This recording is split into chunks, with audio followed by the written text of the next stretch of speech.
Welcome to digi take स्वाध्याय YouTube channel. स्वाध्याय इयत्ता 8वी नागरिकशास्त्र.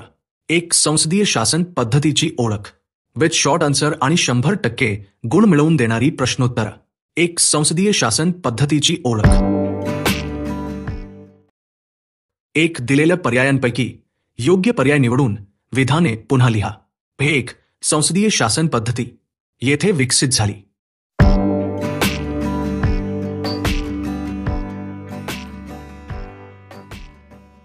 उत्तर संसदीय शासन पद्धती इंग्लंड येथे विकसित झाली. 2 अध्यक्षीय शासन पद्धतीत हे कार्यकारी प्रमुख असतात. उत्तर अध्यक्षीय शासन पद्धतीत राष्ट्राध्यक्ष हे कार्यकारी प्रमुख असतात.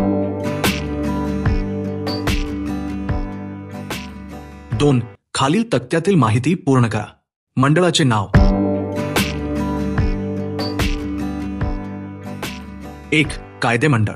2 कार्यकारी मंडळ. 3 न्यायमंडळ. कार्य कायद्यांची निर्मिती करणे, कायद्यांची प्रत्यक्ष अंमलबजावणी करणे, राज्यकारभाराविषयीची धोरणे ठरवणे, न्यायदान करणे.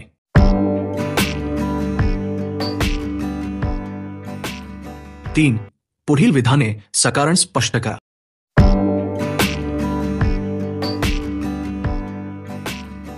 1 भारताने संसदीय शासन पद्धतीचा स्वीकार केला. उत्तर 1 संसदीय शासन पद्धती प्रामुख्याने इंग्लंडमध्ये विकसित झाली. 2 इंग्लंडची भारतावर सुमारे 150 वर्षे सत्ता होती. या काळात इंग्रजांनी संसदीय शासन पद्धतीनेच राज्यकारभार चालवला. 3 भारतीयांना या काळात या पद्धतीच्या राज्यकारभाराची चांगली ओळख झाली होती. 4 संविधान सभेतही राज्यकारभाराच्या पद्धतीबाबत पूर्ण चर्चा होऊन त्यावर निर्णय घेण्यात आला. त्यामुळे भारतीय संविधानकर्त्यांनी भारताला अनुकूल ठरेल असा बदल करून संसदीय शासन पद्धतीचा स्वीकार केला.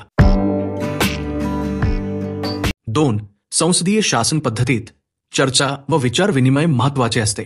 उत्तर 1 संसदीय शासन पद्धतीत संसदेत चर्चा व विचार विनिमय करूनच निर्णय घेतले जातात. 2 विरोधी पक्षही चर्चेत सहभागी होऊन शासनाच्या धोरणातील त्रुटी दाखवून देतो. 3 सार्वजनिक हिताच्या प्रश्नांवर चर्चा व विचार विनिमय होऊनच कायदे निर्मिती होते. एकतंत्रीय राजवटीत हे होत नसते. 4 जनतेचे अहित होणारे वा स्वातंत्र्याला बाधित होणारे मुद्दे, धोरणे दूर करण्यासाठी चर्चा व विचार विनिमय होणे महत्वाचे असते. 4 खालील प्रश्नांची 25 ते 30 शब्दांत उत्तरे लिहा. 1 जबाबदार शासन पद्धती म्हणजे काय? उत्तर 1 ज्या शासन पद्धतीत कार्यकारी मंडळ आपल्या कामाबाबत कायदे मंडळाला जबाबदार असते त्या पद्धतीला जबाबदार शासन पद्धती असे म्हणतात. 2 या पद्धतीत कायदे मंडळाला विश्वासात घेऊनच मंत्रिमंडळाला राज्यकारभार करावा लागतो.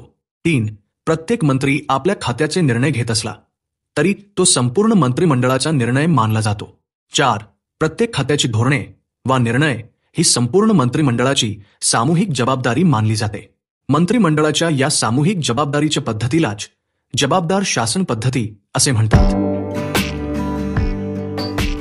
2 अध्यक्षीय शासन पद्धतीची वैशिष्ट्ये स्पष्ट करा. उत्तर अध्यक्षीय शासन पद्धतीची वैशिष्ट्ये पुढील प्रमाणे. 1 अध्यक्षीय शासन पद्धतीत राष्ट्राध्यक्षाची निवड थेट जनतेकडून होते. 2 कायदे मंडळ व कार्यकारी मंडळ थेटपणे परस्परांवर अवलंबून नसतात, तरीही त्यांच्यात परस्परांवर नियंत्रण असते. 3 कायद्यांच्या अंमलबजावणीचे अधिकार राष्ट्राध्यक्षाकडे असतात. 4 कायदे मंडळाच्या पाठिंब्यावर राष्ट्राध्यक्ष अवलंबून नसतो. पुढचे स्वाध्याय पाहण्यासाठी लाईक करा, शेअर करा आणि हो चॅनलला सबस्क्राईब करायला विसरू नका.